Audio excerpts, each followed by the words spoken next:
மத்தேயு எழுதின நற்செய்தியிலிருந்து வாசகம். இயேசுதம் சீடரோடு எருசலேம் நெருங்கி சென்று ஒலிவமலை அருகிலிருந்த பெத்பகு என்னும் ஊரை அடைந்த பொழுது 2 சீடர்களை அனுப்பி, நீங்கள் உங்களுக்கு எதிரே இருக்கும் ஊருக்குள் செல்லுங்கள். சென்றவுடன் அங்கே கட்டி வைக்கப்பட்டிருக்கின்ற ஒரு கழுதையும் அதனோடு ஒரு குட்டியையும் காண்பீர்கள். அவற்றை அவிழ்த்து என்னிடம் கொண்டு வாருங்கள். யாராவது உங்களிடம் ஏதேனும் சொன்னால் இவை ஆண்டவருக்கு தேவை என்று சொல்லுங்கள். உடனே அவர் அவற்றை அனுப்பிவிடுவார் என்றார். மகள் சீயோனிடம் சொல்லுங்கள், இதோ உன் அரசர் உன்னிடம் வருகிறார்.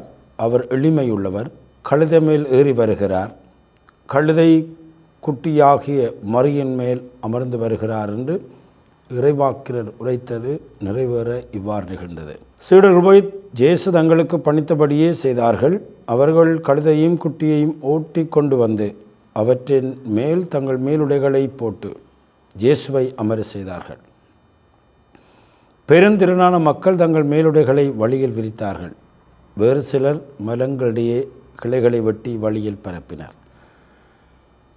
அவருக்கு முன்னேயும் பின்னேயும் சென்ற கூட்டத்தினர், தாவீதின் மகன் ஓசானா, ஆண்டவரால் வருகின்றவர் போற்ற பிறக உன்னத்தில் ஓசானா என்று சொல்லி ஆர்ப்பரித்தனர். அவர் சிலருக்குள் சென்ற பொழுது நகரம் முழுவதும் பரப்படைய இவர் யார் என்ற கேள்வி எழுந்தது. அது கூட்டத்தினர், இவர் இறைவாக்கினர் இயேசு, கலிலேயாவுடன் நசரேத்தை சென்றவர் என்று பதிலளித்தனர். இது கிறிஸ்து வழங்கும் செய்தி. கிறிஸ்துவே உமக்கு புகழ். கிறிஸ்து தம்மையை தாழ்த்தி கொண்டார், எனவே கடவுளும் கிறிஸ்துவை உயர்த்தினார். ஆண்டவன் இயேசுவில் அன்பார்ந்தவர்களே, இன்று நாங்கள் குருத்து ஞாயிறை கொண்டாடுகின்றோம். இந்த குருத்து ஞாயிறோடு நாங்கள் இந்த அழகான புனித வாரத்துக்குள்ளே காலடி எடுத்து வைக்கிறோம்.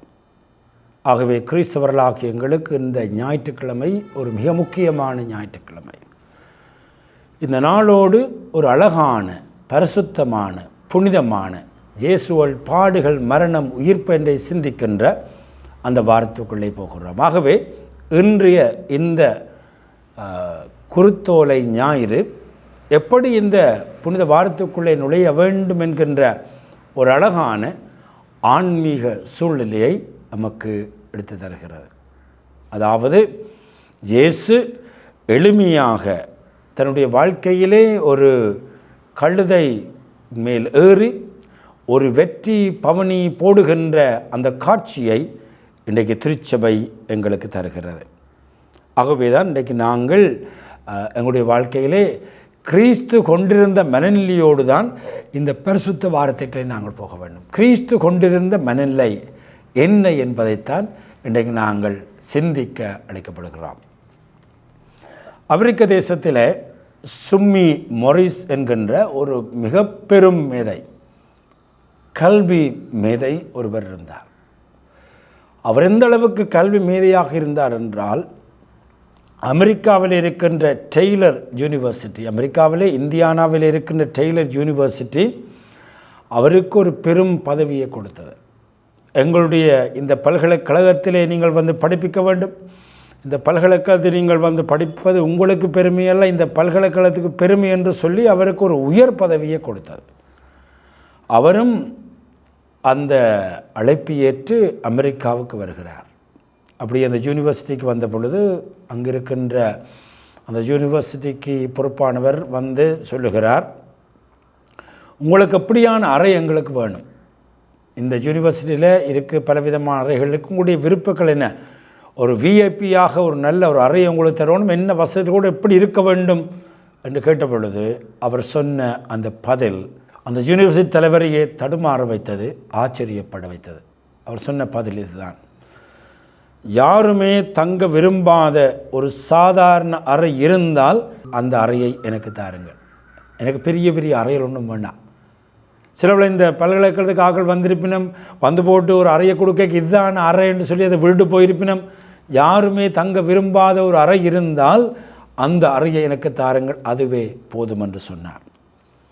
உலக கல்விமான், உலகம் போற்றுகின்ற கல்விமான் எளிமையாகவும் தாழ்ச்சியாகவும் இவ்வாறு பதில் கொடுத்தபடியால் அந்த யூனிவர்சிட்டி, அந்த பல்கலைக்கழகம் அவருக்கு ஒரு அதி உயர் பதவியை வழங்கியதாக நாங்கள் வரலாற்றிலே பார்க்குறோம். சுமி மொரிஸ் தன்னை தாழ்த்தினார்.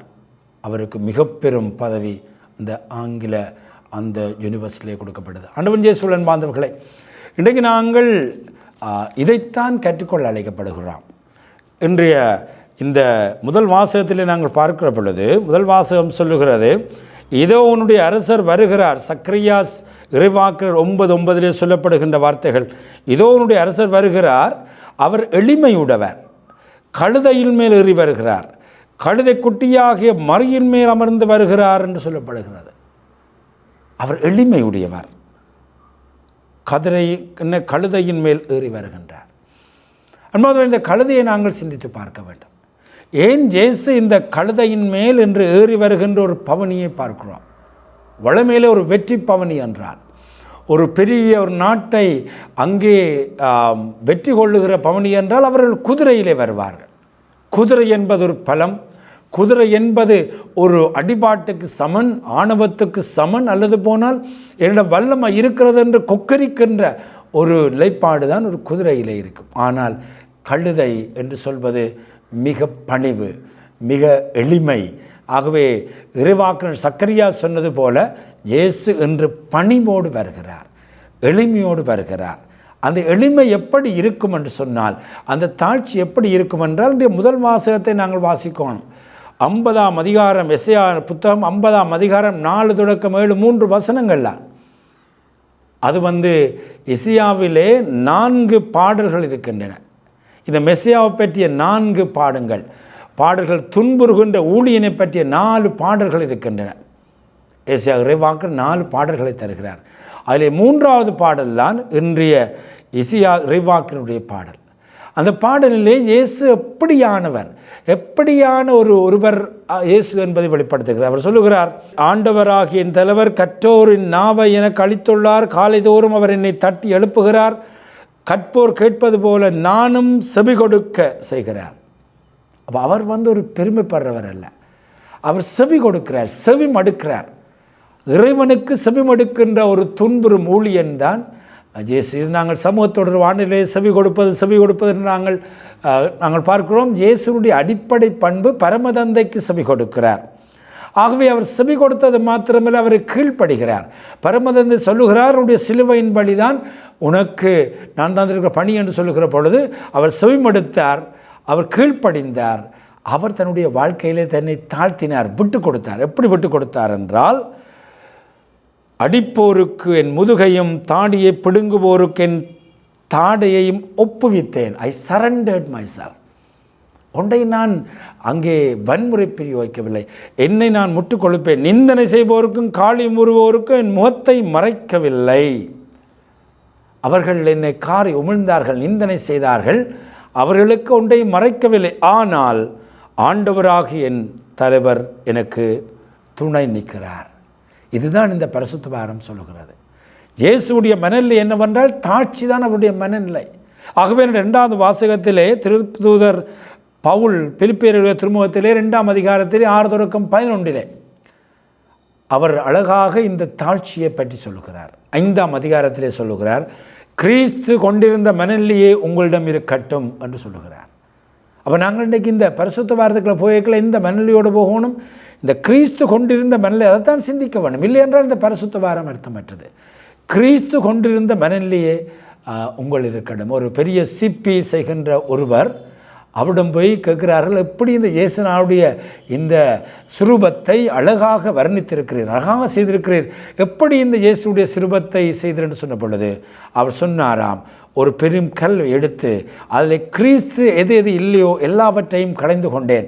கிறிஸ்துவுக்கு பொருந்தாத எல்லாவற்றையும் அந்த கல்லேருந்து எடுக்கிற பொழுது அங்கே அழகான ஒரு கிறிஸ்து சுரூபம் வருகிறது. ஆகவே இந்த பரிசுத்த வாரத்தில் நாங்கள் எதை அழைக்கப்படுவோம் என்றால், கிறிஸ்துவுக்கு பொருந்தாத எல்லாவற்றையும் நாங்கள் எடுத்துக்கொள்ள வேண்டும். சுயநலம் அல்லது போனால் இந்த ஆணவம், இப்படியான பல விடயங்கள் எங்களுக்குள்ளே வந்து கொண்டிருக்கிற பொழுது இந்த கிறிஸ்து கொண்டிருந்த மனநிலையை என்னுக்குள்ளே எடுத்துக்கொண்டு அதுக்கு பொருந்தாத எல்லாவற்றையும் என்னுடைய வாழ்க்கையிலே நான் அகற்றுகின்ற பொழுது என்னுக்குள்ளே அழகான ஒரு கிறிஸ்து உருவாகிறார். அதற்காகத்தான் இந்த பரிசுத்த வாரத்தை திருச்சபை நமக்கு தருகிறது.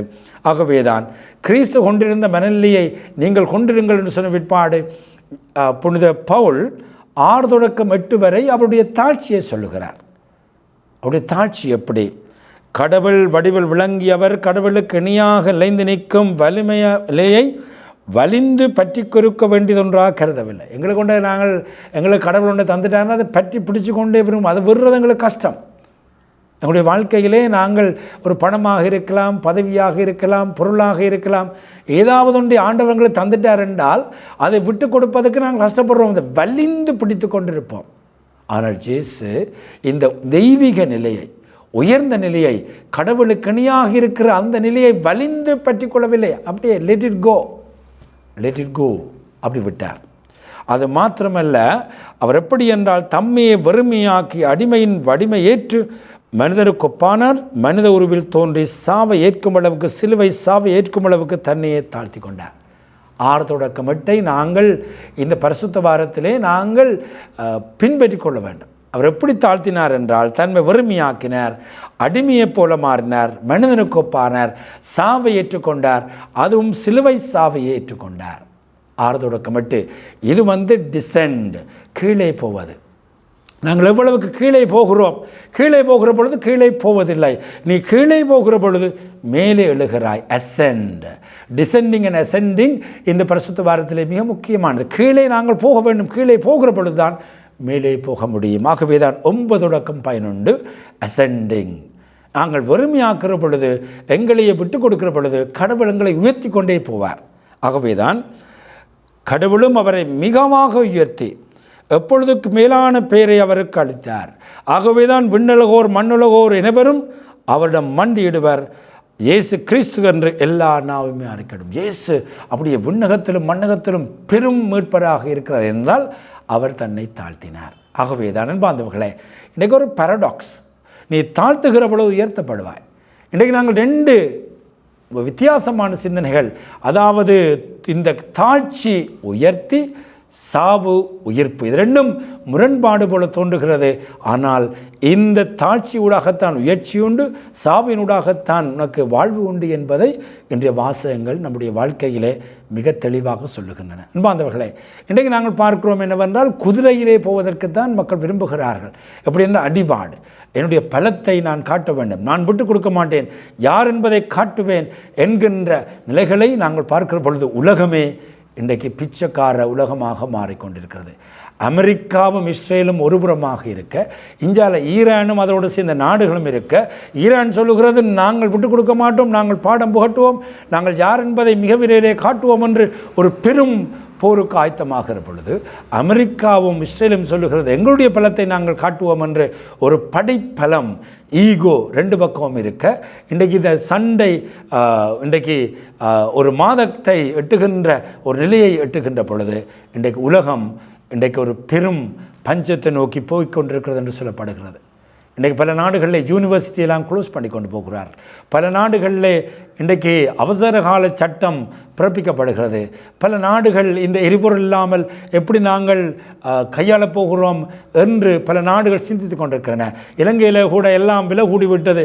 ஒரு பெட்ரோல் டீசலுடைய விலை 60, 70, 80 ரூபாயாக போகிற பொழுது சாதாரண மனுஷர்கள் எங்கே போக முடியும்?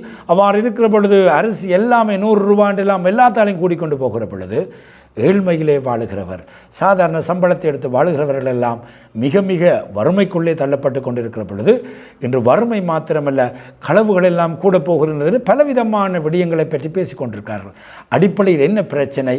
ஈகோ, நானா நீயா, என்னிடம் இருக்கின்ற ஏவகணைகளா, என்னிடம் இருக்கின்ற தொழில்நுட்பங்களா, உன்னிடம் இருக்கின்ற தொழில்நுட்பங்களா, உன்னுடைய தொழில்நுட்பத்தை என்னுடைய தொழில்நுட்பம் அடைக்க முடியும், நாங்கள்லாம் ஒரு பெரும் வல்லரசு, நாங்கள்தான் இந்த உலகத்தினுடைய போலீஸ்காரர், நாங்கள் சொல்வதைத்தான் எல்லாரும் கேட்க வேண்டும் என்கின்ற அப்படியான சிந்தனைகள் எல்லாம் மலிந்து கொண்டு போகிற பொழுது இன்றைக்கு உலகம் ஒரு பிச்சைக்காரராக, சாதாரண மனிதர்கள் எலும்புகளோடும் தோலோடும் வரப்போகின்ற ஒரு காட்சியைத்தான் இன்றைக்கு உலகம் பார்த்து கொண்டிருக்கிறது. ஆகவே அன்பார்ந்தவர்களே, இயேசு நமக்கு ஒரு அழகான பாடத்தை சொல்லிக் கொடுக்கிறார். சுவாமி விவேகானந்தர் அழகாக இந்த ஆணவத்தை பற்றியும் தாட்சியையும் பற்றி சொல்லுகிறார். அதை உங்களுக்கு வாசித்து காட்ட விரும்புகின்றேன். தன்னை விட உயர்ந்தது எதுவும் இல்லை என்று ஆணவம் ஆர்ப்பரிக்கும். தன்னை விட உயர்ந்தது எதுவும் இல்லை என்று ஆணவம் ஆர்ப்பரிக்கும். தனக்கென எதுவும் இல்லை என்று அடக்கம் எளிமை கொள்ளும். ஆணவம் நெருப்பை போல மேல் நோக்கி ஆகாயம் அளக்கும். அடக்கம் மலைமேல் அருவி போல் கீழ் நோக்கி பார்க்கும். ஆணவம் நிமிர்ந்து நின்று அடி வாங்கும். அடக்கம் தாழ்ந்து நின்று பணி செய்து வெற்றி பெறும். இறுதியாக சொல்லுகிறார், ஆணவம் தன்னல பால் மண்டபம், அடக்கம் பொதுநலத்தின் தேவாலயம். அடக்கம் பொதுநலத்தின் தேவாலயம். இந்த அடக்கத்தோடு தாட்சியோடு வாழுகின்றவர்கள் நிறைய பணிகளை செய்து கொண்டே போகிறார்கள். அன்னை திரேசாலை பற்றி சொல்லலாம், மார்ட்டின் லூதரை பற்றி சொல்லலாம், அல்லது போனால் மகாத்மா காந்தியை சொல்லலாம்.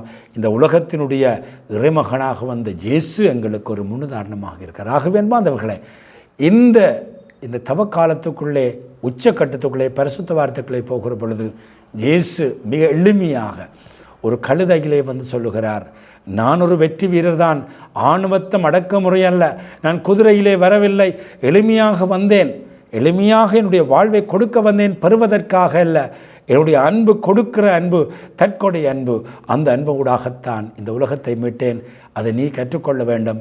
இந்த தவக்காலத்திலே பரிசுத்த வார்த்தை நுழைகின்ற பொழுது நான் கொண்டிருந்த மனநிலையை கொண்டிரு, என்னுடைய மனநிலையில் இருக்க எல்லாத்தையும் உடம்பிந்து அகற்றிவிடு, தாழ்த்திக்கொள், பணி செய், ஆண்டவர் உன்னை ஆசீர்வதிப்பார். இந்த 2ஆம் அதிகாரம் 9:11 சொல்வது போல உன்னையும் உயர்த்தி கொண்டே போவார். எல்லா நாவுமே அறிக்கையிடும், உன்னை மக்கள் ஏற்றுக்கொள்வார்கள், மக்கள் உன்னை பெரியவர் என்று கருதுவார்கள். ஏனென்றால் நீ உன்னை தாழ்த்தினாய். 6 தொடக்கம் 8 வரை இந்த பிலிப்பியர்களுடைய திருமுகமுடைய வாழ்க்கையில் வருமென்றால் உன்னுடைய வாழ்வு 9 தொடக்கம் 11 மாறும். அந்த வார்த்தைகளை வாசித்து இந்த தவக்காலத்தில் இயேசுவை போல, கழுதை மேல் வந்த இயேசுவை போல எங்களை தாழ்த்த வரம் வேண்டி செவிப்போமாக. ஆமேன்.